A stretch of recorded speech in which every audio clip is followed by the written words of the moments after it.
أعوذ بالله من الشيطان الرجيم. بسم الله الرحمن الرحيم. الحمد لله رب العالمين الرحمن الرحيم مالك يوم الدين إياك نعبد وإياك نستعين اهدنا الصراط المستقيم صراط الذين أنعمت عليهم غير المغضوب عليهم ولا الضالين.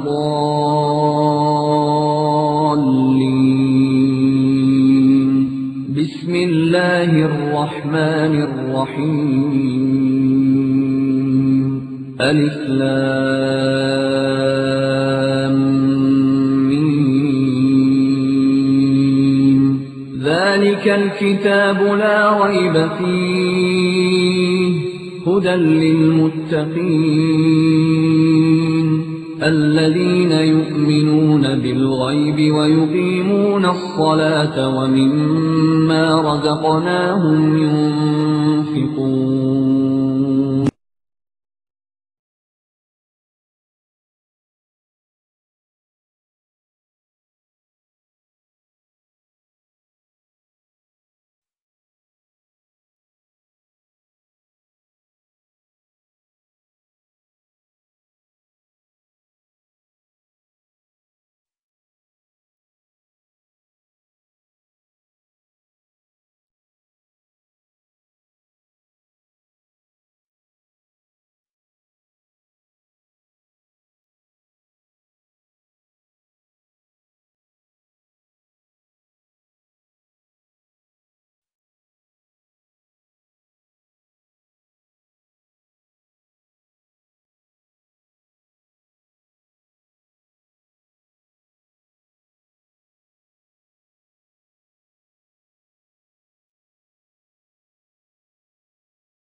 نحمده ونصلي على رسوله الكريم. أعوذ بالله من الشيطان الرجيم. بسم الله الرحمن الرحيم. ولا تقربوا الفواحش ما ظهر منها وما بطن ولا تقتلوا النفس التي حرم الله إلا بالحق ذلكم وصاكم به لعلكم تعقلون. اللہ عز و جل نے ہمارے لیے کچھ فرائض مقرر کیے ہیں جن کو ضائع کرنا جائز نہیں، کچھ حدود مقرر کی ہیں جن سے تجاوز کرنا اہل ایمان کو لائق نہیں، کچھ واجبات، کچھ چیزیں حرام کی ہیں، ان اللہ کی حرام کردہ کو اپنے لیے حلال سمجھنا جائز نہیں۔ رسول اللہ صلی اللہ علیہ وسلم فرماتے ہیں کہ اللہ تعالیٰ نے اپنی کتاب میں جس کو حرام کہا وہ حرام ہے، جس کو حلال کہا وہ حلال ہے، اور جس کے بارے میں مالک نے سکوت فرمایا اس میں عافیت ہے، اللہ عز و جل بھولتا نہیں ہے، تو اللہ سے اس کی عافیت کو قبول کرو۔ مالک عز و جل ارشاد فرماتا ہے تلک حدود اللہ فلا تقربوها، یہ اللہ کی حدیں ہیں، ان حدود کے قریب نہ آؤ، یعنی ان کو نہ توڑو، اللہ کے حکموں کی نافرمانی نہ کرو، جن چیزوں کو مالک عز و جل نے حرام قرار دے دیا اس کا ارتکاب نہ کرو، اور اگر اس سے بعد نہیں آتے تو پھر اس پر وعید کیا ہے؟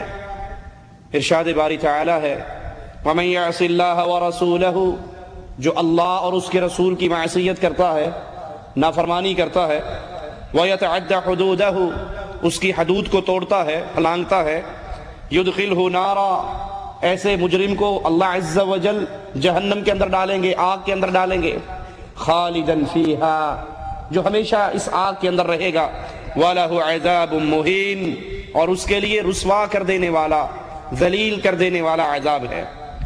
صحیح مسلم میں ہے، رسول اللہ صلی اللہ علیہ وسلم فرماتے ہیں ما نہیتکم عنہ فاجتنبوہ، جن کاموں سے میں نے تمہیں منع کیا ہے ان سے رک جاؤ، وما امرتکم بہ، اور جن چیزوں کا میں نے تمہیں حکم دیا ہے فافعلوا منہ ما استطعتم، میرے جتنے حکم ہیں اپنی استطاعت کے مطابق ان حکموں کو بجا لاؤ، اور جن چیزوں سے میں نے تمہیں منع کر دیا ہے اس سے رک جاؤ۔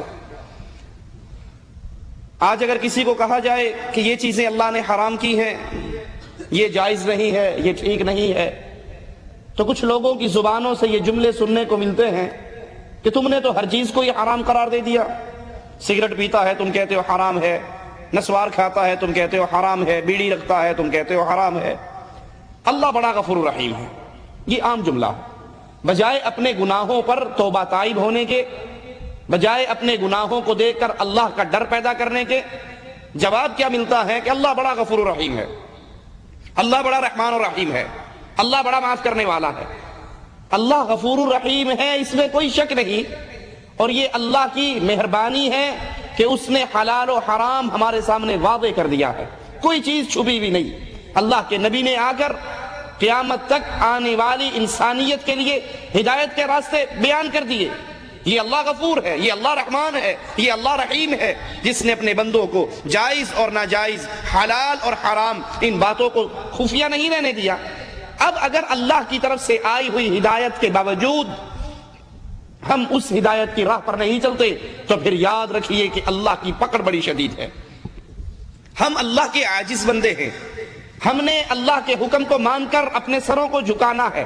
حلال و حرام کا اختیار کسی آدمی کے پاس نہیں ہے، یہ عرش والے اللہ نے اپنی شریعت میں بیان کر دیا ہے۔ مالک خود بیان فرماتا ہے وَيُحِلُّ لَهُمُ الطَّيِّبَاتِ، اللہ نے تمہارے لیے پاک چیزوں کو، طیب چیزوں کو، پاکیزہ چیزوں کو حلال کیا ہے۔ وَيُحَرِّمُ عَلَيْهِمُ الْخَبَائِثَ، اور اللہ نے خبیث چیزوں کو تمہارے لیے حرام کیا ہے۔ پاک چیزیں حلال ہیں، خبیث چیزیں حرام ہیں۔ ابو داؤد میں ہے، رسول اللہ صلی اللہ علیہ وسلم فرماتے ہیں ان اللہ حرم، مالک نے حرام کیا بیع الخمر، شراب کی تجارت کو، والمیتۃ والخنزیر والاصنام، مردار، خنزیر اور بتوں کی خرید و فروخت کو اللہ نے حرام قرار دیا۔ رسول اللہ صلی اللہ علیہ وسلم فرماتے ہیں ان اللہ اذا حرم شیئا حرم ثمنہ، جب اللہ کسی چیز کو حرام قرار دیتا ہے تو پھر اس کی مال کو، اس کے پرافٹ کو، اس کی قیمت کو بھی حرام قرار دیتا ہے۔ جب کوئی چیز حرام ہے، خنزیر حرام ہے تو اس کا تجارت کرنا وہ بھی حرام ہے، مردار حرام ہے تو اس کی تجارت بھی حرام ہے، بت فروشی، بتوں کی پوجا یہ حرام ہے، اس کی تجارت بھی حرام ہے۔ رسول اللہ صلی اللہ علیہ وسلم فرماتے ہیں کہ جب اللہ تعالیٰ کسی چیز کو حرام قرار دیتا ہے تو اس کے پیسے کو بھی، اس کی تجارت کو بھی مالک حرام قرار دیتا ہے۔ آئیے اللہ عز و جل کے اس حکم پہ غور کیجئے جو مالک فرما رہا ہے وَلَا تَقْرَبُوا الْفَوَاحِشَ مَا ظَهَرَ مِنْهَا وَمَا بَطَنَ، کہ تم بے حیائی کے قریب نہ جاؤ، جو ظاہر ہے جو خفیہ ہے، خفیہ اور ظاہر ان دونوں طرح کی بے حیائیوں سے دور ہونے کا اللہ عز و جل نے ہمیں حکم دیا ہے۔ وہ کون سے اعمال ہیں، وہ کون سے کام ہیں جو بے حیائی کے کام ہیں، جس کی وجہ سے انسان راہ استقامت سے ہٹ کر ذلت کے راستے پر، گمراہی کے راستے پر چلتا ہے۔ فحاشی اور عریانیت کے وہ کون سے کام ہیں جن سے مالک نے ہمیں منع کیا؟ سب سے پہلے اللہ عز و جل نے اہل ایمان کو زنا کاری سے منع کیا، اور یہ زنا بہت بڑی فحاشی ہے، بہت بڑی بے حیائی کا کام ہے، کیونکہ شریعت کے مقاصد میں سے ایک مقصد یہ بھی ہے کہ انسان کی عزت اور انسان کی نسل محفوظ رہے، اس کا سلسلہ نسب محفوظ رہے، اس کی عزت محفوظ رہے۔ اسی لیے زنا کی حرمت کا اعلان کرتے ہوئے مالک کی ارشاد پہ غور کیجئے، اللہ عز و جل فرماتا ہے وَلَا تَقْرَبُوا الزِّنَا، زنا کے قریب بھی نہ جاؤ۔ یہ نہیں کہا کہ زنا نہ کرو، زنا کے قریب بھی نہ جاؤ۔ جو کام زنا کے لیے راہ ہموار کرتے ہیں ان کاموں سے ہی اللہ نے روک دیا، زنا کے قریب بھی نہ جاؤ۔ إِنَّهُ كَانَ فَاحِشَةً وَسَاءَ سَبِيلًا، یہ بے حیائی ہے، یہ برا راستہ ہے، یہ بے حیائی ہے، یہ فحاشی ہے، یہ برا راستہ ہے، تم اس کے قریب بھی نہ جاؤ۔ ایک نوجوان رسول اللہ صلی اللہ علیہ وسلم کے پاس آتا ہے اور کہتا ہے یا رسول اللہ صلی اللہ علیہ وسلم مجھے زنا کرنے کی اجازت دیجیے۔ صحابہ کرام بڑے غصے سے اس شخص کو دیکھتے ہیں، اس نوجوان کو دیکھتے ہیں، بڑی انہیں غیرت آتی ہے، لیکن قربان جائیے رسول اللہ صلی اللہ علیہ وسلم پر آپ سے پیارا معلم بھی اور کوئی نہیں ہے۔ آپ ہر فیلڈ میں کمال میں، ہر فیلڈ کے اندر، ہر میدان کے اندر اللہ کے نبی روشنی کا مینارہ ہے ہمارے لیے. تعلیم دینے کے لیے بھی اللہ کے نبی صلی اللہ علیہ وسلم کی زندگی ہمارے لیے بہترین اسوہ حسنہ. آپ اسے قریب بلاتے ہیں، کہتے ہیں کیا تو اپنی ماں کے لیے زنا پسند کرتا ہے؟ وہ کہتا ہے قربان جاؤں آپ کر، اللہ کی قسم میں اپنی ماں کے لیے اس کو پسند نہیں کرتا. فرمایا لوگ بھی اپنی ماں کے لیے پسند نہیں کرتے.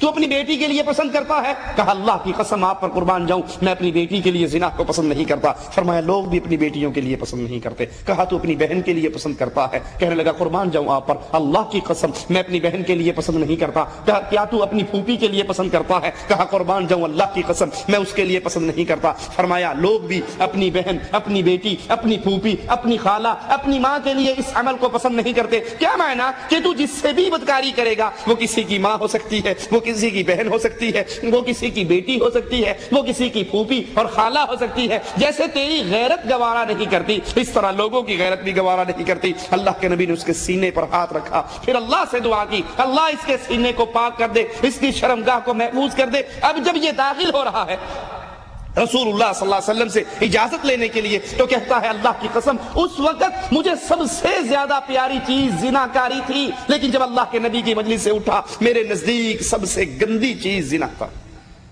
یہ اللہ کے نبی علیہ الصلوۃ والسلام کی تعلیم ہے. اسی لیے شریعت اسلامیہ میں جتنی شدید سزا شادی شدہ زانی کی ہے کہ اگر کوئی شخص شادی شدہ ہونے کے باوجود پھر زنا کرتا ہے تو اس کو رجم کیا جاتا ہے، اس کو اس وقت تک پتھر مارے جاتے ہیں جب تک اس کی روح پرواز نہیں کر جاتی. جس طرح اس کے جسم کا ایک ایک انگ اس زنا میں لذت لیتا ہے، اسی طرح اس کی سزا بھی یہ ہے کہ اس کے جسم کا ایک ایک انگ اس گناہ کو، جس جسم سے اس نے مزے لیے ہیں، اس کے جسم کا ایک ایک انگ اس سزا کو بھی برداشت کرے. اور اگر وہ غیر شادی شدہ ہے تو پھر اس کو 100 درے مارے جائیں، کوڑے مارے جائیں، جس کو ایک مجمع دیکھے اور پھر اس کو 1 سال کے لیے اس کے شہر سے نکال دیا جائے. یہ دنیا کا عذاب ہے، یہ دنیا کی سزا ہے. اور بدکار مرد اور بدکار عورتوں کی آخرت کی سزا کیا ہے، آخرت کا عذاب کیا ہے؟ حدیث میں آتا ہے کہ وہ ایک تنور کے اندر ہیں جو نیچے سے کشادہ ہے اور اس کا منہ تنگ ہے، آگ تیز ہوتی ہے، وہ اوپر کی طرف بڑھتے ہیں کہ قریب ہیں اس تندور سے باہر نکل جائیں، پھر جب آگ دھیمی ہوتی ہے تو وہ اوپر سے واپس اس تندور کی تہ کے اندر آ جاتے ہیں. اور اگر یہ بدکاری، اگر یہ فحاشی، اگر یہ بے حیائی زنا والی انسان کو بڑھاپے کے اندر لاحق ہو جائے تو اس کی سزا اور زیادہ بڑھ جاتی ہے. رسول اللہ صلی اللہ علیہ وسلم فرماتے ہیں ثلاثۃ لا یکلمہم اللہ یوم القیامہ ولا یزکیہم ولا ینظر الیہم ولہم عذاب علیم. 3 ایسے بدنصیب انسان ہیں جن کی طرف اللہ عز و جل قیامت کے دن دیکھے گا بھی نہیں، ان سے کلام بھی نہیں کرے گا، انہیں پاک بھی نہیں کرے گا. 3 قسم کے ایسے بدنصیب، ایسے بدبخت انسان ہیں جن سے اللہ نے قیامت کے دن نہ کلام کرنا ہے، نہ ان کی طرف نظر رحمت کرنی ہے، نہ ان کو پاک اور اس کے گناہوں کو معاف کر کے انہیں پاک کرنا ہے. وہ کون ہے 3؟ شیخ زان، وہ بوڑھا جو زانی ہو.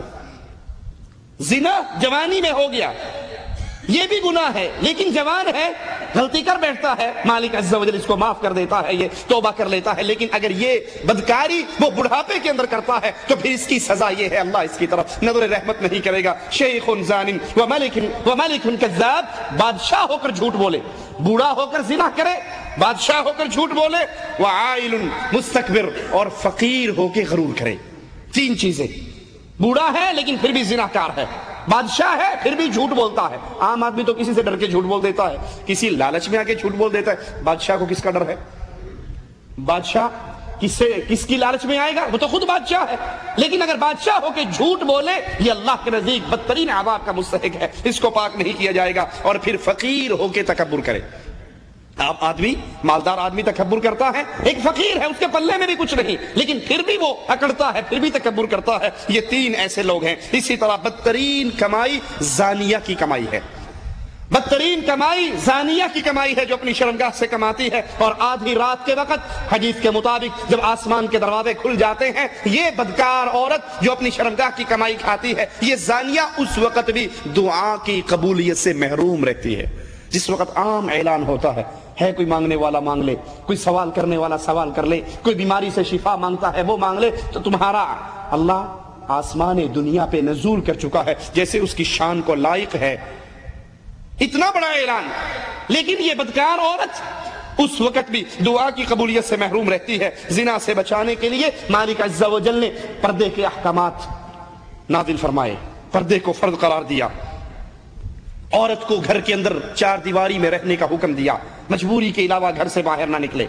یہ سب چیزیں، یہ پردے کے احکامات، یہ عورت کا چادروں میں ڈھپی رہنا، عورتوں کا اپنے گھر کی 4 دیواری کے اندر رہنا، یہ کس لیے؟ تاکہ زنا کا سد باب ہو سکے، زنا کے راستے کے اندر رکاوٹیں کھڑی کی جا سکے۔ لیکن افسوس، آج بازاروں کے اندر آپ کو چلتی پھرتی عورتیں نظر آئیں گی، ٹیلی ویژن کی سکرین پہ تھکتی ہوئی عورتیں نظر آئیں گی، شادی بیاہ کے اجتماعات کے اندر عورتوں اور مردوں کا مخلوط اجتماع ہوگا، ڈانس ہوگا، مہندی کی رسمیں ہوں گی، ابٹن کی رسمیں ہوں گی، ان سب میں عورتیں بے پردہ ہو کر باہر نکلیں گی۔ حالانکہ یہ پردہ زنا کے راستے میں ایک بہت بڑی رکاوٹ ہے۔ اسی زنا سے بچنے کے لیے اسلام نگاہوں کو نیچی رکھنے کا حکم دیتا ہے۔ اللہ سے دعا ہے اللہ سب سے پہلے کہنے والے اور پھر ہر سننے والے کو کی توفیق عطا فرمائے۔ یہ آنکھیں جھکانے کا حکم، یہ آنکھیں پست رکھنے کا حکم ہی اس لیے ہے کیونکہ جب آنکھیں آتی ہیں، جب آنکھیں 4 ہوتی ہیں تو اسی آنکھوں کے ذریعے شیطان اپنا وار کرتا ہے، کسی کا چہرہ دل میں سماتا ہے، پھر انسان اس کے عشق میں مبتلا ہوتا ہے، پھر برائی کے راستے پہ چلتا ہے۔ سب سے پہلے برائی کا دروازہ انہی آنکھوں کی وجہ سے کھلتا ہے۔ اس لیے اسلام کا حکم ہے کہ اپنی آنکھوں کو نیچے رکھیے۔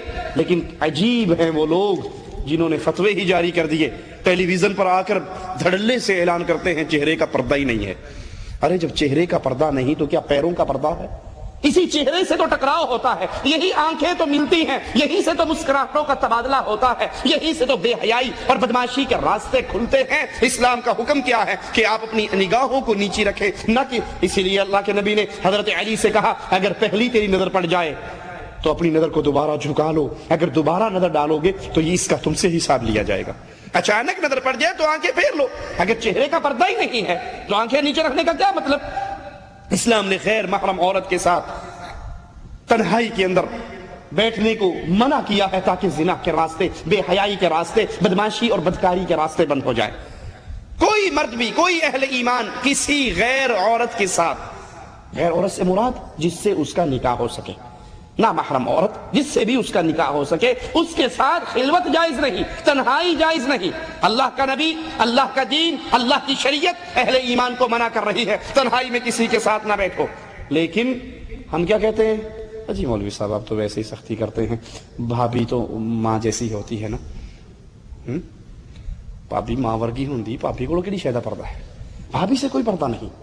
دیور بھابھی کو لے کے سفر پہ بھی جا رہا ہے، ٹرین کے سفر بھی ہو رہے ہیں، گاڑیوں کے سفر بھی ہو رہے ہیں، باہر بھی نکل رہے ہیں، کھانے پر ایک ہی ٹیبل پر بیٹھ کر گپے بھی ہانکی جا رہی ہیں، ہنسی اور مذاق بھی ہے، ٹیلی فون پہ کہہ کے بھی دونوں کے گونجتے ہیں، کوئی ٹینشن نہیں، کوئی پریشانی نہیں، کوئی بات نہیں۔ تنہائی میں بیٹھتا ہے، بھائی گھر پہ ہے نہیں، دیور جیٹھ آ کر گھر میں بیٹھتا ہے، 2 گھنٹے 4 گھنٹے اپنی بھابھی سے گپے مارتا ہے۔ حالانکہ یہ بھابھی اور یہ دیور کیسا رشتہ ہے؟ رسول اللہ صلی اللہ علیہ وسلم سے جب سوال کیا گیا کیا دیور سے بھی پردہ ہے، آپ نے فرمایا دیور تو موت ہے، موت۔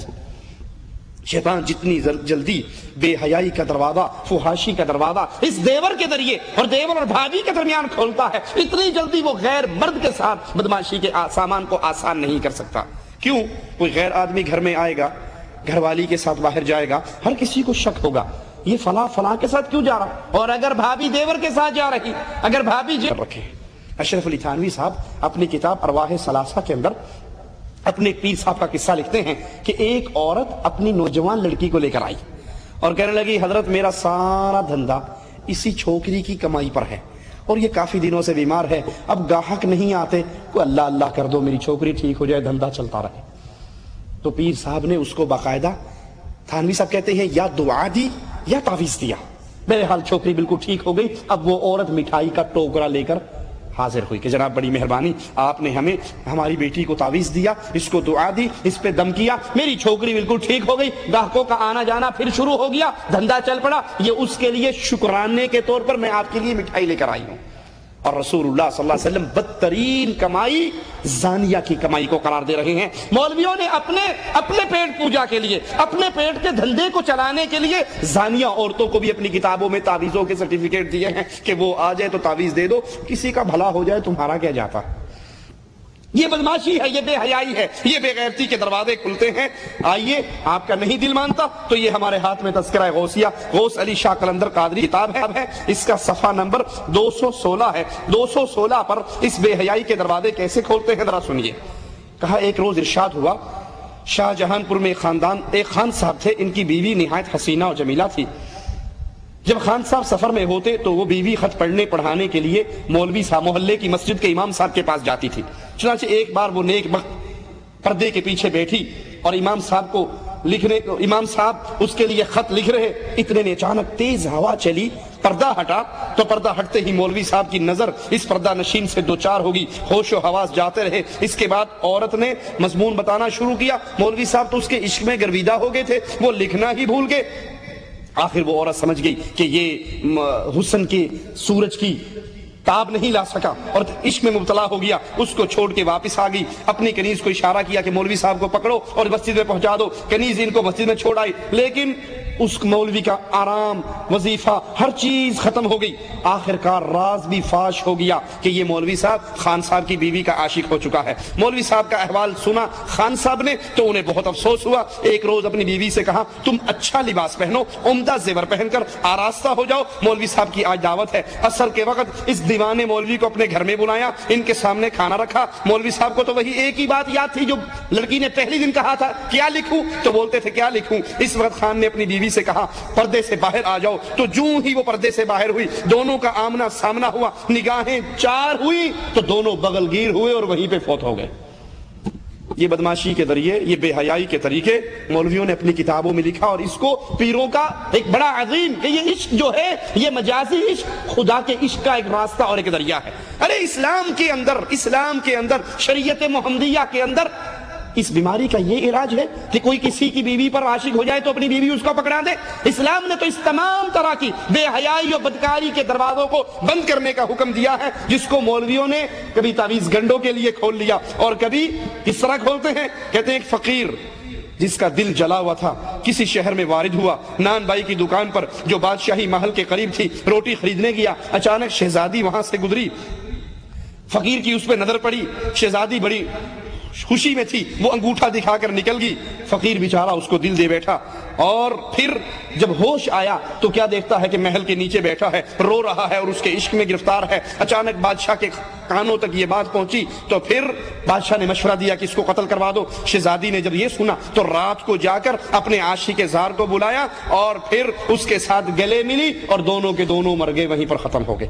یہ مولویوں نے اپنی کتابوں میں عشق و معشوقی کے یہ جملے، عشق و معشوقی کے یہ قصے، عورتوں کے ساتھ بے حیائی اور بے غیرتی کے یہ قصے، زناکاری کے لیے تعویذ کے یہ دھندے، اپنے سلسلے کو چلانے کے لیے اس کو جائز قرار دے کر لکھا۔ حقیقت کے اندر محمد کریم علیہ السلام کی شریعت کے اندر یہ زناکاری ہے، یہ بدکاری ہے، یہ بے حیائی ہے۔ ایک عورت اور مرد کا تنہائی میں بیٹھنا اللہ کی شریعت حرام قرار دیتی ہے۔ عورت کا بے پردہ ہو کے بازاروں میں گھومنا بے حیائی قرار دیتی ہے۔ یہ مولوی کے پیر کے عرس پہ آئے تب بھی بے حیائی ہے، یہ حضرت کو سلام کرنے کے لیے آئے تب بھی بے حیائی ہے۔ شریعت کے ان حکموں کو آج آپ کے اور ہمارے ملکوں کی گلیوں کے اندر کیسے توڑا جاتا ہے۔ ایک پردے دار عورت آتی ہے، پیر بابا کو سلام کرنے کے لیے آتی ہے، اس کا چہرہ پردے میں چھپا ہوا، پیر سے پہلے مرید بولتا ہے، بی بی تو حضرت سے پردہ کرتی ہے، تو شاہ صاحب سے پردہ کرتی ہے، تو پیر صاحب سے پردہ کرتی ہے۔ وہ کہتی ہاں میں پردے دار خاتون ہوں۔ کہتا ہے تجھے بے وقوف سمجھ نہیں آتی، اگر آج اپنا چہرہ پیر صاحب سے چھپائے گی، بابا جی سے چھپائے گی، حضرت جی سے چھپائے گی، یہ پیر قیامت کے دن تجھے کیسے دیکھے گا، کیسے پہچانے گا، کیسے سفارش کرے گا۔ لہذا پیروں سے کوئی پردہ نہیں ہے، سیدوں سے کوئی پردہ نہیں ہے، مخدوموں سے کوئی پردہ نہیں ہے، گدی نشینوں سے کوئی پردہ نہیں ہے۔ وہ پردے دار عورت اپنے چہرے کو ننگا کر لیتی ہے، پیر اس کے چہرے کو دیکھتا ہے، کبھی اس کے عشق میں مبتلا ہوتا ہے۔ آپ نے کتنے ہی بار وہ اخبارات پڑھے ہوں گے، پیر صاحب ایک ہفتے کے لیے گھر میں نزول کرتے ہیں، ایک ہفتہ مرغا کھاتے ہیں، بوٹیاں اڑاتے ہیں، اور نذرانے لے کر جب جاتے ہیں تو جاتے ہوئے جو پسند آتی ہے اس کو بھی بھگا کر لے جاتے ہیں، اور صبح اخبار کے اندر سرخی لگ جاتی ہے پیر صاحب جعلی تھے، پیر صاحب 2 نمبر تھے، جعلی تھے، اصلی نہیں تھے۔ ارے جو جو غیروں کی بچیوں کے ساتھ تنہائیوں میں بیٹھے، جو لوگوں کی بچیوں کو ناؤ راتیں کٹوانے کے وظیفے بتائے، اپنی قبروں پر بلانے کے وظیفے بتائے، تعویذ گنڈے کے لیے تنہائی میں ملاقاتوں کے وظیفے بتائے، اللہ کی قسم یہ محمد کریم کی سنت پہ نہیں ہے، یہ محمد کریم کے مذہب پہ نہیں ہے، یہ بے حیائی کے راستے ہیں، یہ بے غیرتی کے راستے ہیں، یہ بدماشی کے راستے ہیں، یہ فحاشت اور عریانیت کے راستے ہیں۔ اسلام اس کو کیسے روک رہا ہے؟ عورت بے پردہ ہو کے گھر سے نہ نکلے، عورت نہ محرم کے ساتھ تنہائی کے اندر نہ بیٹھے۔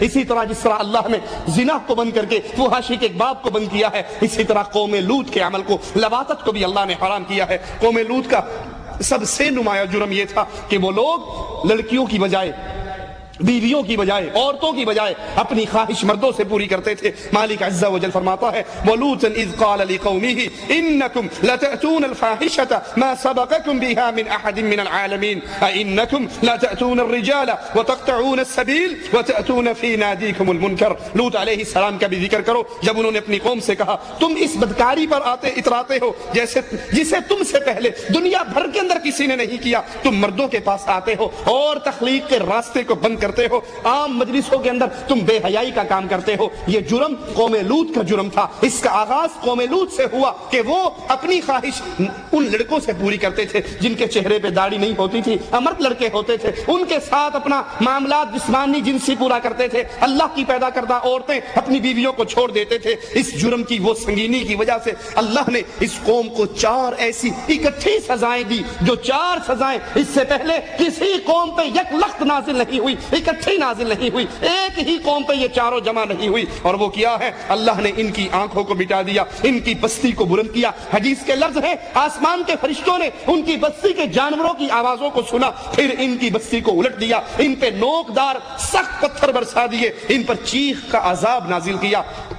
وہ قوم جو بے حیائی کے اس راستے پہ چلی، جس نے عورتوں کو چھوڑ کر اپنی خواہشات کو مردوں میں پورا کرنا چاہا۔ شریعت اسلامیہ کے اندر بھی اس جرم کی سزا کیا ہے کہ فاعل اور مفعول، لوطی عمل کرنے والا، فاعل اور مفعول، ان دونوں کو اسلام کے اندر قتل کرنے کا حکم ہے جب وہ دونوں اپنی رضامندی کے ساتھ یہ جرم کر رہے ہوں۔ ابن عباس سے روایت ہے رسول اللہ صلی اللہ علیہ وسلم نے فرمایا من وجدتموه يعمل عمل قوم لوط فاقتلوا الفاعل والمفعول به۔ مسند احمد کے اندر یہ روایت ہے جب تم کسی کو دیکھو وہ قوم لوط کا عمل کر رہا ہو تو فاعل اور مفعول ان دونوں کو قتل کر ڈالو۔ مگر افسوس آج یہ بے غیرتی، آج یہ بے حیائی، آج یہ خباثت، اس کو بھی قانونی شکل دی جا رہی ہے۔ ہم جنس پرستی کے یورپ کے اندر قانون منظور ہو رہے ہیں، جس گناہ کی وجہ سے اس بستی والوں کو اٹھایا گیا، ان کو پلٹا گیا، ان پہ پتھر برسائے گئے، ان کی آنکھوں کو ختم کر دیا گیا، چیخ کا عذاب ان پہ نازل ہوا۔ آج باقاعدہ قانونی طور پہ گائے میرج کو قانون بنا کر ان کو جائز قرار دیا جا رہا، مرد کی مرد سے شادی، عورت کی عورت، ہم جنس پرستی ایک آزادی ہے، حق ہے اس کو جو بھی استعمال کرنا چاہے۔ اللہ کی شریعت میں یہ حرام کاری ہے، اللہ کی شریعت میں یہ بدماشی ہے، یہ بے حیائی ہے۔ اور اس وقت اس دنیا میں بیماریوں کا جو عذاب اللہ کی طرف سے کبھی ایڈز کی شکل میں، کبھی کسی اور بیماری کی شکل میں نازل ہو رہا، وہ اللہ کی اسی شریعت کے ساتھ مقابلہ کرنے کی وجہ سے نازل ہوا۔ یہاں یہ دھندا، یہ لڑکوں کے ساتھ بدکاری کا دھندا، یہ بھی صوفیاء کے ہاں، پیر پرستوں کے ہاں عشق مشوقی کے بڑی بڑی کہانیاں اس کے اندر بھی چھپی ہیں۔ یہ اسی کتاب کے اندر تذکرہ غوثیہ کے اندر بھی ایک پیر کا قصہ ہے کہ وہ ایک لڑکے پہ عاشق ہو گیا، اور حضرت حکیم الامت اشرف علی تھانوی کی کتاب ارواح ثلاثہ کے اندر بھی ان کے پیروں کے یہ قصے ہیں کہ وہ کبھی کسی لڑکے پہ عاشق ہوئے، کبھی کسی لڑکے پہ عاشق ہوئے۔ یہ وہ عمل جس کو آج عشق مجازی کہا جائے، ہم جنس پرستی کہا جائے، اسلام کے اندر یہ بدترین عمل ہے، یہ بے حیائی ہے، یہ فحاشی ہے، یہ بے غیرتی ہے، اس کے فاعل اور مفعول کو قتل کرنے کا حکم ہے۔ اسی طرح جن چیزوں سے شریعت منع کرتی ہے، اسلام منع کرتا ہے، جو بے حیائی کے دروازے کھولتی ہے، جو فحاشی کے دروازے کھولتی ہے، کہ کسی شرعی عذر کے بغیر بیوی کو اگر خامن اپنے بستر پہ بلاتا ہے تو خامن جب بیوی کو بلائے، بیوی کے لیے جائز نہیں ہے شرعی عذر کے بغیر وہ اپنے خامن کی بات کو نہ مانے اور اس کی خواہش کو پورا کرنے کے لیے بستر پہ نہ آئے۔ ابو ہریرہ سے روایت ہے رسول اللہ صلی اللہ علیہ وسلم نے فرمایا اذا دعا الرجل، جب آدمی پکارے امرأتہ اپنی بیوی کو الى فراشہ، اپنے بستر کے اوپر، فبات غضبان، وہ انکار کر دے، خامن ناراضگی کی حالت میں رات گزارے، لعنتها الملائکۃ حتی تصبح، تو اللہ کے فرشتے ایسی بیوی پر لعنت برساتے ہیں یہاں تک کہ صبح ہو جائے۔ خامن اپنی بیوی کو بلاتا ہے اپنی خواہش پوری کرنے کے لیے، بیوی نہیں آتی، انکار کر دیتی ہے۔ اگر اس کے انکار کی شرعی وجہ نہیں ہے، وہ منسس کے اندر نہیں ہے، شریعت اس کو اجازت نہیں دیتی، وہ پھر بھی نہیں آتی، تو پھر اللہ کے فرشتے صبح ہونے تک ایسی عورت پہ لعنت برساتے ہیں۔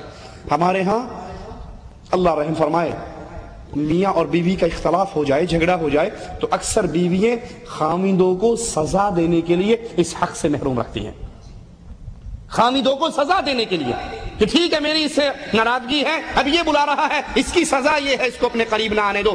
آپ اپنی ذہن میں اس کو سزا دے رہی ہو، اور آپ کتنی بڑی سزا اپنے اوپر لے رہی ہو کہ اللہ کے فرشتے لعنت برساتے ہیں، ساری رات اللہ کے فرشتے لعنت برساتے ہیں یہاں تک کہ صبح ہو جائے۔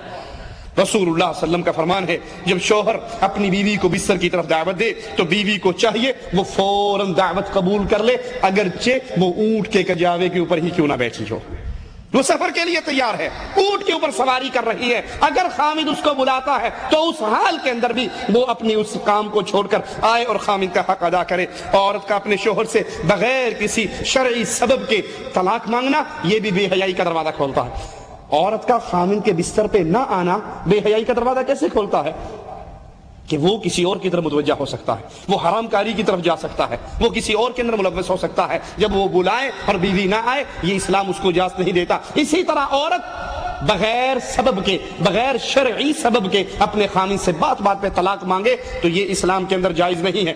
بعض دفعہ عورتیں بڑے خطیر جملے بول کے طلاق مانگتی ہیں، ایک تو ویسے ہوا نا ناراض ہوگی، دے مجھے طلاق، کر مجھے فارغ، اور اگلا خامد وہ سوچتا ہے کہ میرے بچے ہیں، گھر کا سسٹم سارا خراب ہو جائے گا، بچے برباد ہو جائیں گے، وہ صبر کرتا ہے، اس کے جملوں پہ صبر کرتا ہے، تو یہ اور تیش دلانے کے لیے کہتی اگر مرد ہو تو دو طلاق ہے، بندے دا پتر تے کر فارغ، پیج میں نو کر۔ اب یہ اس کے جذبات کو آگ لگا رہی ہے۔ رسول اللہ صلی اللہ علیہ وسلم فرماتے ہیں، مسند احمد کی روایت ہے، جو عورت بغیر شرعی سبب کے اپنے خاوند سے طلاق مانگے اس پر جنت کی خوشبو حرام ہو جاتی ہے۔ یہ عام روٹین کے کام ہیں، یہ عام روٹین کی باتیں ہیں، گھروں کے اندر ہوئی لڑائی اور طلاق کے سلسلے شروع ہو گئے، دے طلاق، کر فارغ، بھیج مجھے، ہے مرد تو کر فارغ، تیرے اندر طاقت ہے تو کر فارغ، انسان کا بچہ ہے تو کر فارغ۔ اب وہ اس کو تیش دلا رہی ہے، اس کے جذبات کو آگ لگا رہی ہے۔ رسول اللہ صلی اللہ علیہ وسلم فرماتے ہیں کہ ایسی عورت جنت کی خوشبو نہیں پائے گی۔ ہاں شرعی عذر ہو تو پھر خامد سے طلاق لی جائے۔ شرعی عذر کیا ہے؟ شرعی عذر یہ نہیں ہے کہ آج آپ نے لسٹ بنا کر دی، 10 چیزیں بازار سے منگوائی، 5 آ گئی، 5 نہیں آئی، غصہ آیا اور طلاق کی ڈیمانڈ کر دی۔ شرعی عذر یہ ہے کہ اگر خاوند نماز نہیں پڑھتا، خاوند نماز نہیں پڑھتا، بیوی نماز پڑھتی ہے، بیوی مسلمان ہے، خاوند مسلمان نہیں ہے، اس کافر کے نکاح میں رہنا بیوی کے لیے جائز۔ خاوند شرک کرتا ہے، شرک کرواتا ہے، شرک کے لیے دعوت دیتا ہے، شرکی اعمال کرتا ہے، اس کو پیار اور محبت سے سمجھائیے، قائل کیجئے، اگر وہ اللہ کی توحید پہ آ جائے تو ٹھیک ہے، اگر وہ نمازی بن جائے تو ٹھیک ہے، اور اگر وہ شرکیہ عقائد کے اوپر قائم رہتا ہے، شرکیہ معاملات پہ قائم رہتا ہے، بے نمازی پہ قائم رہتا ہے، نماز کی ترتیب اپنی زندگی میں نہیں لے کر آتا، تو ایسے خاوند سے طلاق لے کے علیحدہ ہو جائیے۔ اب اس کے نکاح میں رہنا جائز نہیں۔ یا کسی کا خاوند ہیروئن پینے لگ جاتا ہے، نشے کا استعمال کرتا ہے، اس کے اندر ایسی خرابی ہے جو شریعت کے اندر بہت بڑے عذاب کی جس پہ وعید ہے، تو اس کو سمجھائیے، اگر وہ قائل ہو جائے تو ٹھیک ہے، اور اگر وہ قائل نہیں ہوتا، توبہ طائب نہیں ہوتا، تو پھر بیوی کو حق ہے کہ ایسے خاوند سے طلاق لے لے۔ اسی طرح شریعت اسلامیہ حیض کے دوران، مینسز کے دوران بیوی سے جمع کرنے کو منع قرار دیتی ہے، یا اس کی دوبر کے اندر جمع کرنے کو منع کرتی ہے۔ رسول اللہ صلی اللہ علیہ وسلم نے فرمایا، ترمذی میں روایت ہے، من اتی حائضا، جو اپنی بیوی سے جمع کرے اس کیفیت میں کہ بیوی حائضہ ہو، مینسز کے ایام میں ہو، یا پھر اس کے اپنی بیوی کے ساتھ جمع کرے فی دبوریہا، اس کی دوبر کے اندر، اس کی پشت کے اندر، او اتی کاہنا، یا کسی کاہن کے پاس آئے، مینسز میں بیوی سے جمع کریں یا اس کی دوبر کے اندر جمع کریں یا کسی کاہن نجومی کے پاس جائیں، فقد کفر بما انزل علی محمد صلی اللہ علیہ وسلم، تو اس کا گناہ کیسا ہے کہ جو اپنی بیوی کے ساتھ مینسز کے دوران جمع کرتا ہے، یا اس کے ساتھ پشت میں جمع کرتا ہے، یا پھر کسی کاہن سے آ کر اپنے کوئی معاملات ہاتھ دکھاتا ہے، لائنیں دکھاتا ہے، اس سے کچھ سوال کرتا ہے، تو پھر ایسے بندے کی سزا یہ ہے کہ اس نے محمد علیہ السلام پر نازل شدہ شریعت کا انکار کر دیا۔ یہ چھوٹا جرم نہیں ہے، یہ بہت بڑا جرم ہے۔ اللہ عز و جل سے دعا ہے اللہ ہمیں شریعت کے مطابق زندگی گزارنے کی توفیق عطا فرمائے۔ مسند احمد میں ہے، رسول اللہ صلی اللہ علیہ وسلم نے فرمایا، ملعون من اتی امرأة فی دبورها، ملعون ہے وہ بندہ، اس پر اللہ کی لعنت ہے، لعنتی ہے وہ انسان جو اپنی بیوی کی پشت میں آ کر، دوبر میں آ کر جمع کرتا۔ اسی طرح غیر محرم عورت کے ساتھ خلوت نشینی سے اسلام نے منع کیا۔ شیطان عورت مرد کو اسی راستے سے فتنے کے اندر ڈالتا ہے اور حرام کام کرواتا ہے، اور وہ اس کام میں بڑا حریص ہے۔ قرآن حکیم ہمیں خبردار کرتا ہے، یا ایھا الذین آمنوا لا تتبعوا خطوات الشیطان ومن یتبع خطوات الشیطان فانہ یأمر بالفحشاء والمنکر۔ اے لوگو، شیطان کے نقش قدم پر نہ چلو، شیطان کی باتیں نہ مانو، شیطان کی پیروی نہ کرو۔ کیوں؟ شیطان بے حیائی اور برائی کا حکم دیتا ہے۔ شیطان آدم کے بیٹے کے اندر، آدم کے بیٹے کے جسم کے اندر اس طرح چلتا ہے جس طرح خون چلتا ہے، اور شیطان کے بے حیائی میں ڈالنے والے راستوں میں سے ایک راستہ اجنبی عورت کے ساتھ خلوت اختیار کرنا ہے، جس کو اسلام منع کر رہا ہے۔ زنا کے اس راستے کو، بے حیائی اور بدکاری کے اس راستے کو اسلام اس کے درمیان میں رکاوٹیں کھڑی کرتا ہے۔ رسول اللہ صلی اللہ علیہ وسلم فرماتے ہیں، لا يخلون رجل بامرأة الا كان ثالثهما الشیطان۔ جو بندہ کسی عورت کے ساتھ خلوت اختیار کرتا ہے، تنہائی میں جا کر اس سے ملتا ہے، دو عورت، مرد اور عورت دو اکٹھے ہوتے ہیں، تو ان کا تیسرا کون ہے؟ شیطان۔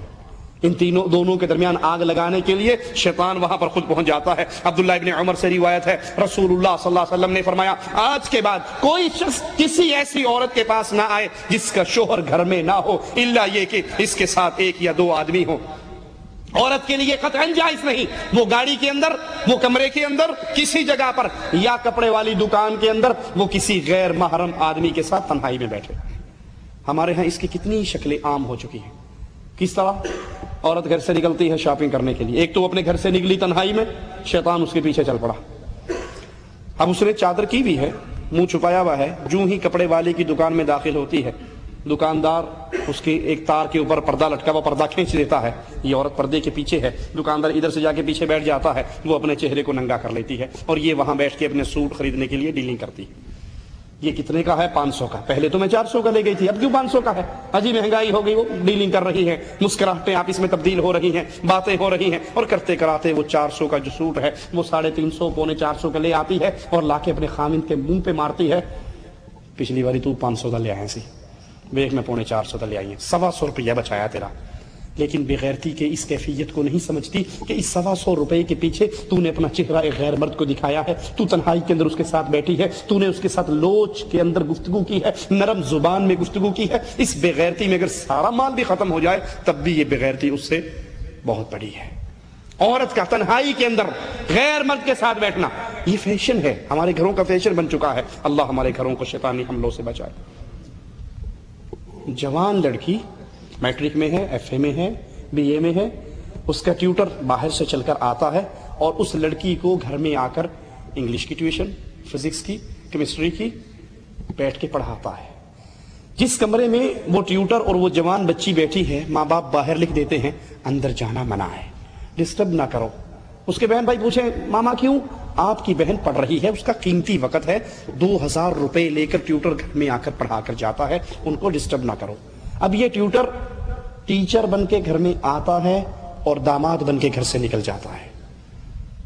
یہ تنہائی کے اندر جوان لڑکا، جوان لڑکی آپ کے زیر سایہ اکٹھے ہو رہے ہیں، آپ جاتے ہوئے اس خبیث بغیرت دیوس کو پیسے بھی دیتے ہو کہ ٹھیک ہے تو نے تنہائی میں ہماری بیٹی کے ساتھ گپ شپ کی ہے، 2-2.5 گھنٹے تو نے ہمارے لیے خرچ کیا ہے، تو یہ لو اس کے پیسے اور آپ جاؤ۔ تنہائی کے اندر انگلش پڑھانے کے لیے یا کیمسٹری پڑھانے کے لیے آپ نے اپنی بیٹی اور اس کے ٹیوٹر کو، اس کے ٹیچر کو، جوان لڑکے اور لڑکی کو ایک کمرہ دے کر دروازے کو لاک کر دیا ہے، کوئی ان کو تنگ نہ کرے۔ رسول اللہ صلی اللہ علیہ وسلم فرماتے ہیں جہاں غیر مرد اور غیر عورت اکٹھی ہوتی ہیں ان کا تیسرا شیطان ہوتا ہے۔ بغیرتی کی کیفیت اس سے بہت زیادہ بڑھ گئی ہے۔ یہ تو ایک لڑکی ہے جو اپنے ٹیچر کے ساتھ کچھ پڑھنے کے لیے بیٹھی ہے اور وہاں پہ جو بے حیائی و بدکاری کے دروازے کھلتے ہیں سو کھلتے ہیں۔ شادی ہوتی ہے، لڑکی پوری دلہن بنی ہوئی، زیور میں سجی ہوئی، بہترین لباس اپنے خامند کے لیے، شادی کا لباس سرخ جوڑا پہنا ہوا، اور ابھی اس کا چہرہ خامند نے نہیں دیکھا، اس کا چہرہ ابھی خامند نے نہیں دیکھا۔ خامند سے پہلے اس بنی بنائی دلہن، سجی سجائی دلہن کو اگر کون دیکھتا ہے؟ مووی میکر دیکھتا ہے یا نہیں دیکھتا؟ خامند نے نہیں دیکھا، وہ رخصتی کے بعد اپنے گھر لے جائے گا 4-5 کلومیٹر کے فاصلے پر یا 50 کلومیٹر کے فاصلے پر، تو اس خامند سے پہلے یہ بدماش، یہ خبیث، یہ دیوس، یہ بغیرت وہ بدماش جو اپنے کیمرے کو لے کر آ جاتا ہے، لڑکی بیٹھی ہے، دلہن بنی ہوئی ہے اور وہ اس کی مووی بنا رہا ہے، پیچھے انگلش فلم کا یا انڈین فلم کا کوئی گانا ڈال رہا ہے، وہ سائن کر رہی ہے نکاح فارم پہ اور پیچھے یہ آ کر اس کے ساتھ گانے اس کے پورے جسم کے ایک ایک انگ کی مووی بنا رہا ہے، اور بغیرت باپ، بغیرت بھائی، دیوس خاوند اس بدماش کو پیسے دے کر لے کر آتا ہے، اس کی پیمنٹ کر کے لاتا ہے، اس کو لانے لے جانے کی گاڑی فراہم کرتا ہے، اور وہ آ کر تنہائی کے اندر دلہن کے ساتھ اس کے کمرے میں بیٹھ کے اس کی پوری مووی بناتے ہیں۔ اور یہ سارا کام کر کے ہم سمجھتے ہیں کہ ہم بڑے روشن خیال ہیں، ہم بڑے فارورڈ لوگ ہیں، ہمارا معاشرہ، ہمارا سٹیٹس بہت زیادہ ہائی ہے۔ یہ مولوی، یہ دیندار طبقہ، یہ داڑھیوں والے، یہ لوگوں کو منع کہ یہ تو پچھلے زمانے کے لوگ ہیں، ہم نے بہت ترقی کر لی، ہم نے ترقی بے غیرتی میں کی ہے، ہم نے ترقی بے حیائی میں کی ہے، ہم نے ترقی فحاشت میں کی ہے، ہم نے ترقی عریانیت میں کی ہے۔ اگر اسلام کی ترقی دیکھتے ہو، خامد باہر سے آتا ہے، اپنی بیوی کو گھر کے دروازے پہ کھڑا دیکھتا ہے، نیزہ اٹھاتا ہے اس بیوی کے سینے میں مارنے کے لیے کہ تو بغیر چادر کے، بغیر برقعے کے گھر کے دروازے پہ کیوں کھڑی ہے؟ وہ اس صحابی رسول سے کہتی ہے، ایک منٹ ٹھہر جا، ابھی نیزے کو میرے سینے کی طرف نہ کر، پہلے اندر میرے غرفہ نوم کا، میرے کمرے کا منظر آ کے دیکھ لے، اگر میں غلط ہوں تو مجھے بے شک مار دینا۔ وہ اس کے کمرے میں آتا ہے تو اس کے بیڈ پہ کسی سانپ کو بیٹھا وہ دیکھتا ہے، جس کے ڈر سے وہ عورت اٹھ کے باہر نکلتی ہے۔ غیرت مند کی کیفیت تو یہ ہے کہ وہ اپنی بیوی کو بے پردہ باہر برداشت نہیں کرتا، اور یہاں بے حیائی، فحاشی اور یانیت کے دروازے کیسے کھل چکے ہیں کہ دلہن تیار ہے، اس دلہن سے، اس کے خامن سے پہلے مووی میکر کی پوری ٹیم آتی ہے، تنہا کمرے میں بیٹھتی ہے اور اس کے پورے جسم کی، اس کے لباس کی، اس کی ایک ایک حرکت کی، اس کے آنسوؤں کی، اس کے سائن کرنے کی مووی بنا کر لے جاتی ہے۔ اور محمد علیہ السلام کے حکموں کو ہم کس طرح ٹھوکر مار دیتے ہیں کہ جب بھی کوئی مرد کسی عورت کے ساتھ تنہائی میں بیٹھتا ہے تو ان کا تیسرا شیطان ہوتا ہے۔ ہمارے ہاں یہ عام بات ہو چکی ہے، یہ وہ گناہ ہے جس کو ضمیر گناہ تسلیم نہیں کرتا، یہ وہ بے غیرتی ہے جس کو ضمیر بے غیرتی تسلیم نہیں کرتا۔ گناہ کر کر کے ہمارا دل اس بات کا عادی ہو چکا ہے۔ شریعت اسلامیہ کے اندر اسی طرح غیر محرم عورت سے ہاتھ ملانے کی اجازت نہیں ہے، مصافحہ کرنے کی اجازت نہیں ہے۔ رسول اللہ صلی اللہ علیہ وسلم فرماتے ہیں کہ اس سے بہتر ہے تم میں سے کوئی شخص کسی ایسی عورت کے سر پہ، کسی ایسی عورت کو چھوئے، کسی ایسی عورت کو ٹچ کرے، کسی ایسی عورت کے جسم کو ہاتھ لگائے جس کو ہاتھ لگانا شرعاً اس کے لیے حلال نہیں ہے۔ اس سے بہتر ہے کہ لوہے کی سلائی سے اس کے سر میں مار دی جائے، اس سے بہتر ہے یہ لوہے کی سلائی اپنے سر میں مروا کے برداشت کر لے اور کسی غیر عورت کو کے جسم کو ہاتھ نہ لگائے۔ ہمارے ہاں عام رواج ہے، کزن آتا ہے، پھوپھی کا بیٹا، خالہ کا بیٹا، ماموں کا بیٹا، چچا کا بیٹا، اور آ کر ہماری بیٹیوں سے ہاتھ ملاتا ہے، کزنوں سے ہاتھ ملتے ہیں۔ کزنوں کا معاملہ اور زیادہ، اب تو جو زیادہ تھوڑے سے جن کا سٹیٹس اور ہائی ہے، جو زیادہ روشن خیال ہے، وہ باہر کے دوروں پہ جاتے ہیں، اپنی بیویوں کو ساتھ لے کر جاتے ہیں۔ اخبارات آپ نے دیکھے ہوں گے، بے غیرتی کا یہ منظر آپ نے دیکھا ہوگا، یہ آدمی ہے، یہ دوسرا آدمی ہے، اس کی بیوی اس کے ساتھ کھڑی ہے، اس کی بیوی اس کے ساتھ کھڑی ہے۔ دیکھا یہ نہیں دیکھا؟ میں جھوٹ تو نہیں بول رہا؟ یہ دوروں پہ جانے والوں کو آپ نے نہیں دیکھا ان کی بے غیرتیوں کا منظر؟ بیوی اس کی ہے، اس کے ساتھ کھڑی ہے، بیوی اس کی ہے، اس کے ساتھ کھڑی ہے، جیسے زبان حال سے کہہ رہے ہوں میں بابا تنگ آ گیا ہوں، ذرا تو اینو کھڑا کرتے اپنی مین دے دے۔ یہ بے غیرتی نہیں تو اور کیا ہے؟ یہ بے حیائی نہیں تو اور کیا ہے؟ یہ کنجر خانہ نہیں تو اور کیا ہے؟ اور اپنی بیویوں کا تعارف کروایا جاتا ہے، ڈوب کے مر جائیے، یہ اسلام سے نسبت کرنے والا اپنی بیوی کا غیر مرد سے تعارف کرواتا ہے۔ ان سے ملیے، یہ ہماری بیگم صاحبہ ہیں، ان سے ملیے، یہ ہماری بیگم صاحبہ ہے۔ وہ غیر مرد یہ فکرہ سن کے بڑا مسکراتا ہوا، بے غیرتی کی مسکراہٹ منہ پہ لے کر کیا کہتا ہے؟ آپ سے مل کر بڑی خوشی ہوئی ہمیں۔ پرائی نال مل کے خوشی ہونی اور کی ہونا؟ وہ تعارف کرواتا ہے یہ میری بیوی ہے، ان سے ملیے، وہ اس سے ہینڈ شیک کرتی ہے، ہاتھ ملاتی ہے، مصافحہ کرتی ہے، اور وہ بے غیرت اس کو کہتا ہے آپ سے مل کر ہمیں دلی سکون ہوا، آپ سے مل کر ہمیں بڑی خوشی ہوئی۔ یہ بے غیرتی ہے، یہ بے حیائی ہے۔ رسول اللہ صلی اللہ علیہ وسلم فرماتے ہیں اس سے بہتر ہے لوہے کی سلاخ کسی انسان کے سر میں مار دی جائے، اس سے بہتر ہے وہ کسی عورت کے سر پہ، کسی عورت کے جسم کو ٹچ کرنے سے بہتر ہے کہ لوہے کی چوٹ کو اپنے اوپر برداشت کر لے۔ غیر عورتوں سے ہاتھ ملانا، غیر عورتوں سے ملنا، غیر عورتوں کے جسموں سے ٹچ ہونا، یہ ہمارے ہر جی آپ بڑی سختی کرتے ہیں، یہ تو ان کی بہن ہے، یہ بچپن سے اکٹھے کھیلے ہیں، ہم اکٹھی جوائنٹ فیملی سسٹم میں رہے، ہم اکٹھے رہے، یہ چچا کی بیٹی، یہ تو بہن بھائی ہیں، یہ بہن بھائیوں کی طرح پروان چڑھے ہیں۔ جس کو تو بہن بھائی کہہ رہا ہے اس کو محمد کا دین بہن بھائی نہیں کہتا۔ جس کو تو ان کے بچپن کا ساتھی کہتا ہے، اسلام بلوغت کے بعد ان کے رشتوں کو آپ اس کے اندر نامحرم رشتے قرار دیتا ہے تم اس کو بھائی کہتے رہو، بہن کہتے رہو۔ اسلام بہن بھائی اسی کو کہتا ہے جو ایک ماں ایک باپ کا جایا ہے، یا رضاعت کے رشتے ہیں یا خون کے رشتے ہیں، کزن، پھوپھی کی بیٹی، خالہ کی بیٹی، یا آپ اس کو 1000 دفعہ بہن کہو، یہ بہن نہیں ہے، یہ آپ کے لیے نامحرم رشتہ ہے۔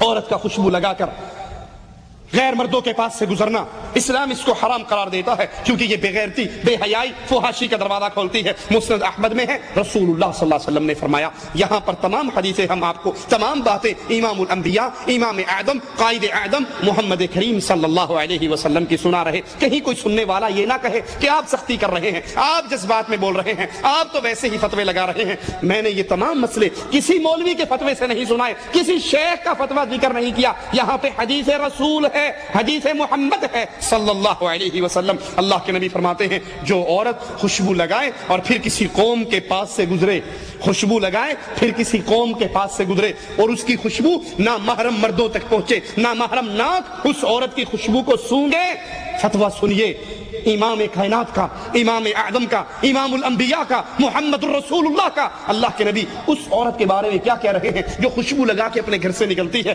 غیر مرد عورتوں، غیر مردوں کے پاس سے گزرتی ہے، اس کی خوشبو ان غیر مردوں کے ناکوں میں پہنچتی ہے۔ اللہ کے نبی فرماتے ہیں فَهِيَ زَانِيَةٌ زَانِيَةٌ زانیہ، یہ بدکار ہے، بدکار ہے، بدکار ہے۔ اپنی بیویوں کو تیار کروا کے شاپنگ کے لیے پانڈا مارکیٹ میں بھیجنے والوں، اتوار بازاروں میں بھیجنے والوں، ان کو شادی ہال میں فنکشن اٹینڈ کرنے کے لیے بھیجنے والوں، اور یہ بودی دلیل دینے والوں کہ مولانا ہماری بیوی ٹھیک ہے، ہماری بیوی پارٹی اٹینڈ کرنے کے لیے شادی ہال میں جاتی ہے لیکن وہ پرفیوم نہیں لگاتی، کیا وہ میک اپ کر کے نہیں جاتی، کیا فیس پاؤڈر اس کے چہرے پہ نہیں لگا ہوتا، آئی لائنر، لپ لائنر، آئی شیڈ، یہ تمام چیزیں وہ استعمال نہیں کرتی، اور کیا ان تمام چیزوں میں خوشبو نہیں ہے؟ خوشبو کا تو میدان ہے، باڈی پرفیوم الگ ہے، ہیئر پرفیوم الگ ہے، ایٹم جتنے ہیں میک اپ کے سارے خوشبوؤں میں بھرے ہوئے ہیں۔ اور تیری بیوی ہے، تو نمازی ہے، تو حاجی ہے، تو جہادی ہے، تو مجاہد ہے، تو داڑھی والا ہے، تو نیک ہے، تو صدقہ خیرات کرنے والا ہے، لیکن بیوی تیری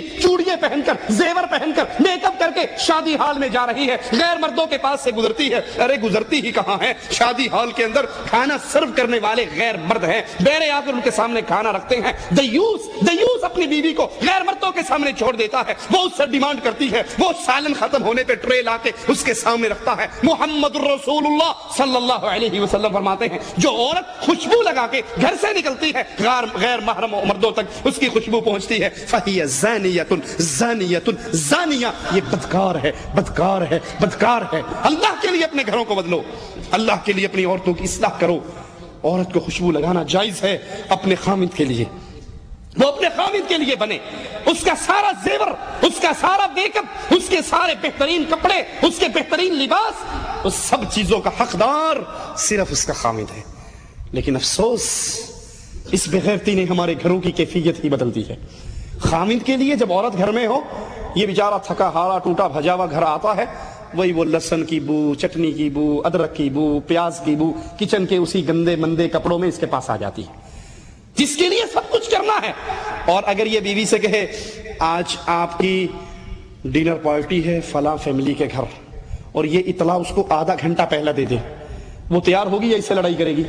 آدھے گھنٹے میں کیسے تیاری کر سکتی ہوں؟ آپ بھی کمال کرتے ہیں، مجھے کم از کم 1.5 گھنٹہ پہلے تو بتایا ہوتا، میں نے تیار ہونا ہے، میں نے کپڑوں کے ساتھ میچنگ جیولری پہننی ہے، سوٹ کی میچنگ کی میں نے شوز پہننے ہیں، میں نے فلاں تیاری، اب آدھے گھنٹے میں کیا کروں؟ یہ مسکین جو مہینہ اپنی بیوی کے چہرے پر کوئی رنگت نہیں دیکھتا، کوئی خوشبوئیں نہیں دیکھتا، اچھا لباس نہیں دیکھتا، وہی گندے مندے کپڑوں میں گھر میں گھومتی ہے۔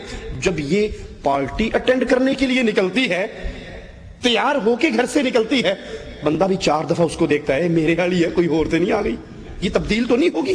میں نے تو اس کو کبھی اس شکل میں نہیں دیکھا، ساری زینت، ساری خوشبوئیں، سارا میک اپ، ساری جیولری، سارے سیٹ اس کو تب یاد آتے ہیں جب جا کر عورتوں میں فخر کرنا ہو، جب عورتوں میں پیش ہونا ہو، جب عورتوں کے اندر اپنے آپ کو اونچا دکھانا ہو، جب ان کے لیے سب کچھ یاد آ جاتا ہے۔ اور خامد جو اس کی عزت ہے، خامد جو اس کی جنت ہے، خامد جو اس کی جہنم ہے، جس کی طرح سے جنت ملنے والی ہے یا جس کی نافرمانی سے جہنم ملنے والی ہے، اس مسکین کا کوئی حق نہیں ہے۔ رسول اللہ صلی اللہ علیہ وسلم فرماتے ہیں، مسند احمد میں ہے، اللہ کے نبی نے فرمایا جو عورت خوشبو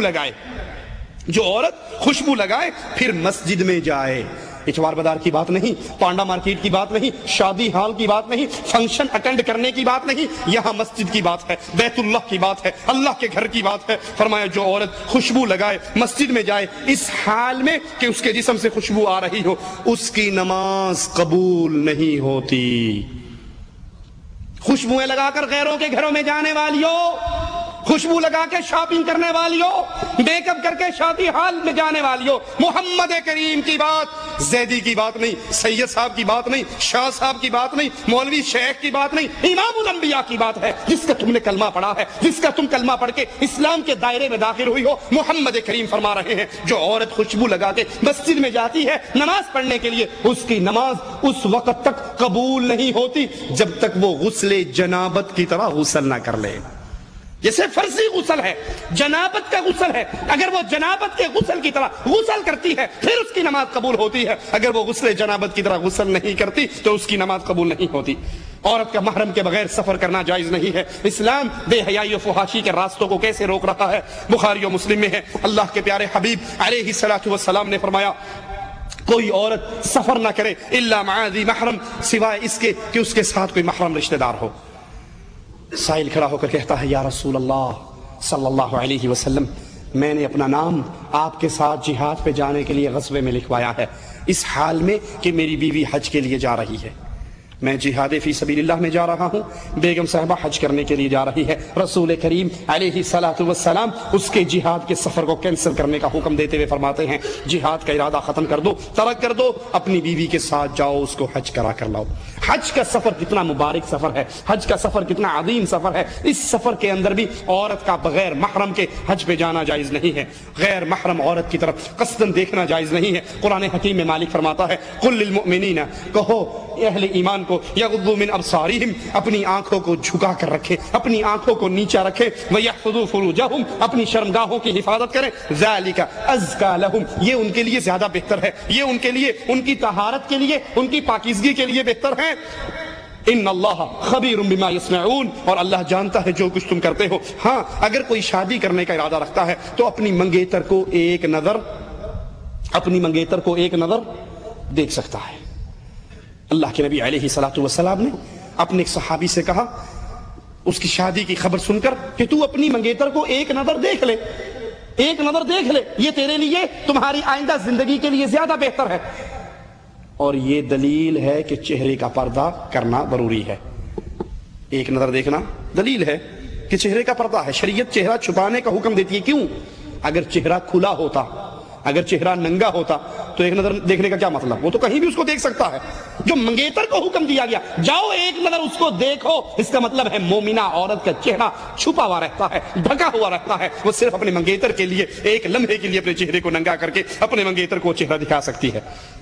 جس طرح عورتوں پر نظر ڈالنا غیر محرم نامحرم عورتوں پہ جائز نہیں، اسی طرح ان لڑکوں کی طرف دیکھنا جن کے چہرے پہ داڑھی مونچھ نہیں آئی، امرد بچے ہیں جن کے چہرے کے اوپر خوبصورتی اور معصومیت ہے، داڑھی اور مونچھ نہیں ہے، ان کی طرف دیکھنا بھی جائز نہیں ہے۔ یہاں یاد رکھیے ان صوفیاء کی بکواسات کو جنہوں نے لڑکوں کے ساتھ عشق و شوخی کرنا، عورتوں کے چہروں کو دیکھنا دین کا حصہ، عشق مجازی کو عشق خدائی کا حصہ سمجھتے ہیں۔ امداد اللہ مہاجر مکی علماء دیوبند کے بہت بڑے عالم ہیں، اپنی کتاب شمائم امدادیہ میں لکھتے ہیں کہ عورت کا نظارہ کرنا، عورت کو دیکھنا، عورت کے چہرے کی طرف دیکھنا حقیقت میں اللہ کو دیکھنا ہے۔ عورت مرد کا مظہر ہے، مرد اللہ کا مظہر ہے، لہذا عورت اللہ کی مظہر ہوئی تو عورت کو دیکھنا حق تعالیٰ کو دیکھنے کے برابر ہے، مشاہدہ کرنا چاہیے۔ اسلام اس بے حیائی اور فحاشی کے راستے میں رکاوٹ کھڑی کرتا ہے۔ مرد کی شرمگاہ نہ دیکھے، عورت کی شرمگاہ نہ دیکھے، مرد کی شرمگاہ نہ دیکھے، عورت کی شرمگاہ نہ دیکھے، مرد ننگے مرد کو نہ دیکھے، عورت ننگی عورت کو نہ دیکھے۔ یاد کر لیجئے اگر یہ بے حیائی کی کاموں کو، ان بے حیائی کے راستوں کو اپنے گھر سے آپ نہیں نکالتے، یہ گھر کے اندر رائج رہتے ہیں، تو پھر رسول اللہ صلی اللہ علیہ وسلم کی اس حدیث پہ غور کیجئے جو مسند احمد میں ہے، ابن عمر اس کو روایت کرتے ہیں، اللہ کے نبی نے فرمایا ثلاثۃ قد حرم اللہ علیہم الجنہ، تین وہ بدنصیب ہیں جن پہ اللہ کی جنت حرام ہے، مدمن الخمر، ہمیشہ شراب پینے والا، والعاق للوالدین، والدین کا نافرمان، والدیوث اور بے غیرت، دیوث الذی یقر فی اہلہ الخبث، جو اپنے گھر والوں میں، اپنی بیوی بچوں میں بے حیائی کو دیکھتا ہے، اپنے گھر والوں میں بے غیرتی کے کام دیکھتا ہے اور پھر برداشت کر جاتا ہے۔ آپ نے اکثر دیکھا ہوگا بیٹا کیبل کے اوپر فلم دیکھ رہا ہے، بیٹے کے کمرے میں گندی تصویروں سے پورا کمرہ بھرا ہوا ہے، ڈش انٹینا اس نے لگایا ہوا ہے، گندے چینل وہ دیکھ رہا ہے، اور باپ مسجد کو جا رہا ہے، لمبی ساری داڑھی ہے، سینہ اس کا ڈھپا ہوا ہے داڑھی سے، اور وہ نماز پڑھ رہا ہے، قرآن پڑھ رہا ہے۔ بچہ فلمیں دیکھ رہا ہے، گانے سن رہا ہے، بے غیرتی کے کام کر رہا ہے۔ اب اس مولوی صاحب کو، اس داڑھی والے کو، اس نمازی کو، اس حاجی کو اگر سمجھایا جائے تو جواب پتہ کیا ملتا ہے؟ اولاد جوان ہو گئی جی، کی کر سکنے، ساڑی ماندی کتھے، ہماری نہیں مانتی، جوان ہو گئی بس، اب ہم کیا کر سکتے ہیں؟ جب یہ جوان نہیں ہوئی تھی تو نے اپنے گھر میں ڈش انٹینا کیوں لگایا تھا؟ جب یہ چھوٹے سے بچے تھے تو VCR گھر میں کیوں لے کر آیا تھا؟ جب یہ معصوم تھے تو نے بے حیائی کے سارے سامان ان کو لا کر کیوں دیے تھے؟ ان کی گندی تربیت کرنے میں تو اصل تیرا کردار ہے نا۔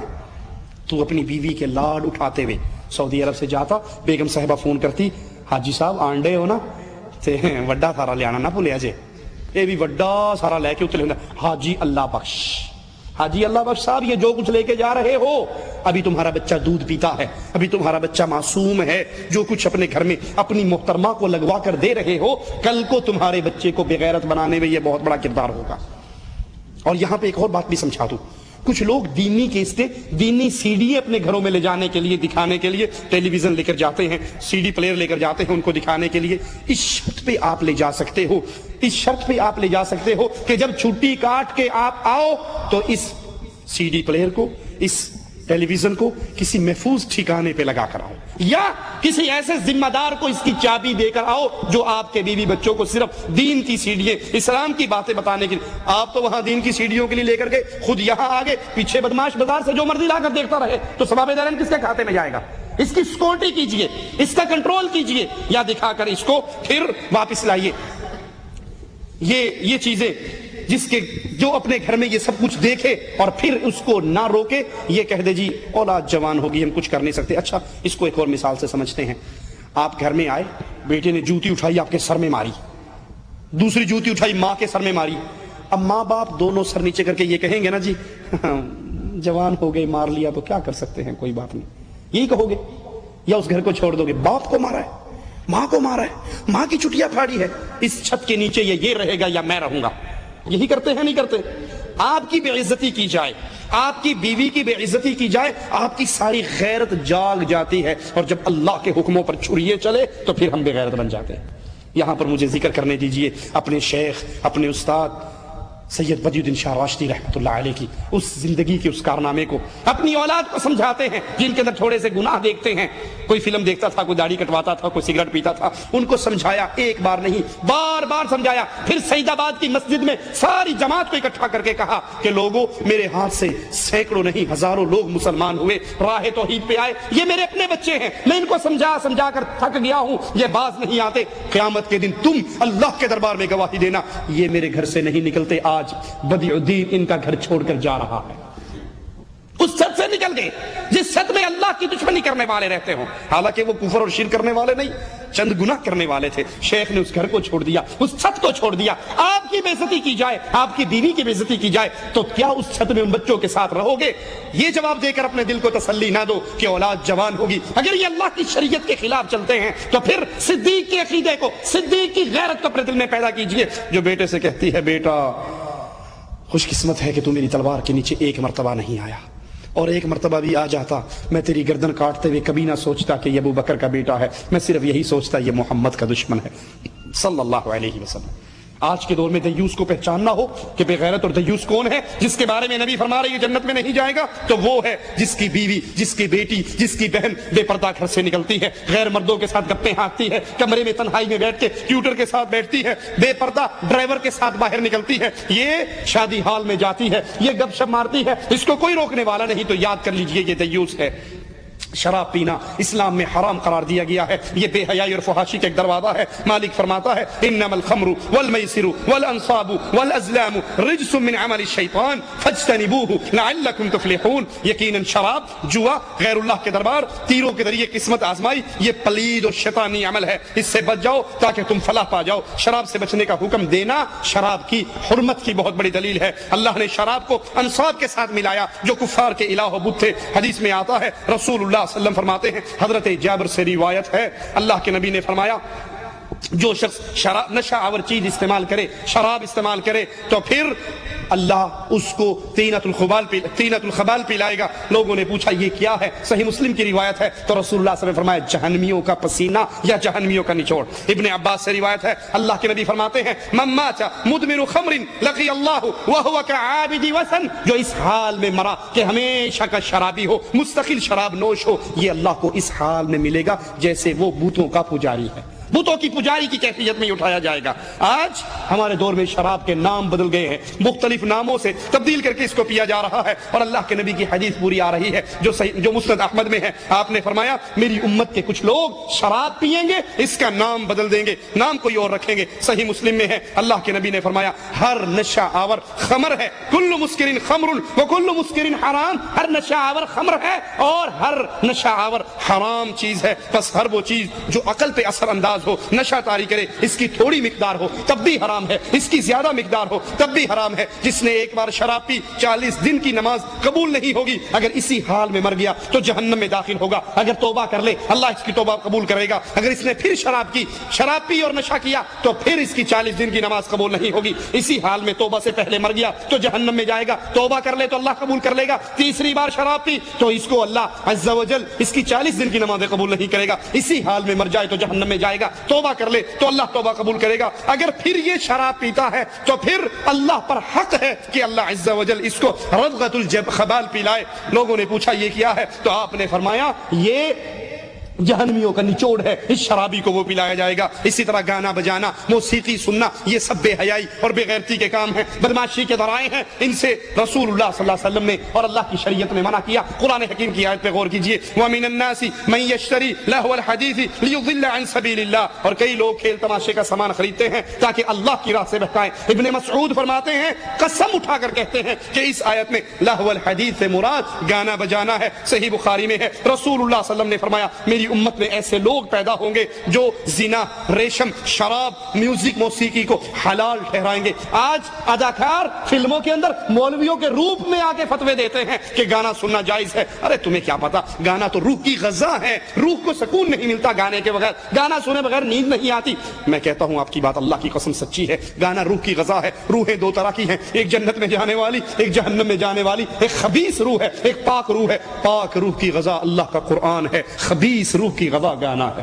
گانا روح کی غذا ہے، لیکن وہ روح جو خبیث ہے، وہ روح جو نفاق کے اندر مبتلا ہو چکی ہے، مومن کی روح اللہ کے قرآن کو سن کے راضی ہوتی ہے۔ ترمذی میں ہے، رسول اللہ صلی اللہ علیہ وسلم نے فرمایا، حضرت انس سے روایت ہے، اس امت میں زمین میں دھسنے، پتھر برسنے، شکلیں بگڑنے کا عذاب ہوگا، اور یہ اس وقت ہوگا جب شراب پی جائے گی، ناچنے گانے والی عورتیں رکھی جائیں گی، موسیقی اور میوزک بجایا جائے گا۔ ایک ایک گھر میں کیبل کے ذریعے 150 چینل، 50 چینل، 100 چینل چلتے ہیں جو سارے گانے، بے حیائی، ناچنے والی ننگی عورتیں دکھاتے ہیں۔ جب یہ کام ہوگا تو شکلیں بگڑے گی، پتھر برسیں گے، زمین کے اندر دھسیں گے۔ نہیں یقین آتا تو جائیے، یہ چند سالوں پہلے پاکستان میں آنے والے زلزلے کی کہانیوں کو پڑھیے۔ پہاڑ کی چوٹی پہ بستی ہے، پہاڑ پھٹتا ہے، بستی اندر آتی ہے اور یہ پہاڑ مل کے غرق کر کے رکھ دیتا ہے۔ کیوں؟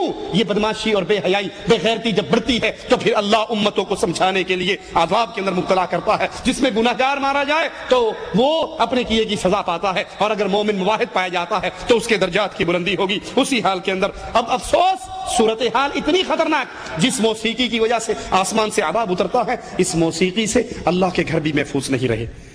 ہمارے جوال کے اندر گانے، ہر نئی انڈین پاکستانی فلم کی ٹون، اس پہ گانے، لیٹسٹ گانے آتے ہیں، اور دکانوں پہ لکھا ہوتا ہے فلاں فلم کے گانے آ چکے ہیں۔ یہ نماز پڑھنے کے لیے اللہ اکبر کہتا ہے، اس کے جوال میں گانا بجنا شروع ہو جاتا ہے، ساز بجتا ہے، موسیقی اس کے جوال سے اللہ کے گھر کے اندر بجتی ہے۔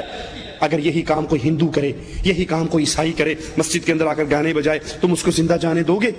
وہ زندہ بچ کے مسجد سے نہیں نکل سکتا کہ ہندو نے مسجد کو ناپاک کر دیا، مسجد کی توہین کی۔ یہی کام جب میں اور آپ کرتے ہیں تو سوچئے کیا ہم اس ہندو کے مقام پہ نہیں کھڑے؟ بلکہ اب تو مولویوں نے باقاعدہ گانوں کی دھنوں پر رقص کرنا شروع کر دیا۔ ہمارے پاس سی ڈی ہے طاہر القادری صاحب کی، نیچے گانا بچ رہا ہے، بہترین غضب کا میوزک ہے کسی فلم کا، اور ناچنے والے شعبوں کے اندر ناچ رہے ہیں، اور طاہر القادری صاحب بھی اپنے ہاتھ پہ ہاتھ یوں مار کے ہاتھ سے خوشی کا اظہار کر رہے، انگلی ہلا رہے، لوگ ڈانس کر رہے، نیچے میوزک چل رہا، اور وہ سمجھتے ہیں کہ یہ بھی ثواب کا ذریعہ ہے، یہ بے حیائی کا ذریعہ ہے، یہ بے غیرتی کا ذریعہ ہے۔ پہلے تو مولوی ڈانس کو جائز کرتے ہیں سما کی طور پہ، اب گانوں کو بھی جائز کر دیا ہے، موسیقی کو بھی جائز کر دیا ہے۔ عورتوں کا باریک اور تنگ لباس پہننا یہ بھی بے حیائی اور فحاشی کا ایک راستہ ہے جس سے رسول اللہ صلی اللہ علیہ وسلم منع فرماتے ہیں۔ آپ نے فرمایا دو طرح کے وہ جہنمی جن کو میں نے ابھی تک نہیں دیکھا، ایک وہ جو ظالم اور جابر لوگ ہوں گے دنیا کے حکمرانوں کی صورت میں، جن کے ہاتھ کے اندر بیل کی دموں کی طرح کے ایسے ہوں گے، وہ لوگوں کو مارتے ہوں گے، اور ایک وہ عورتیں جو لباس پہننے کے باوجود ننگی ہوں گی، تنگ لباس، باریک لباس، نیٹ کے کپڑے، یہ سارے اپنے خامند کے لیے نہیں، بازار میں آنے کے لیے۔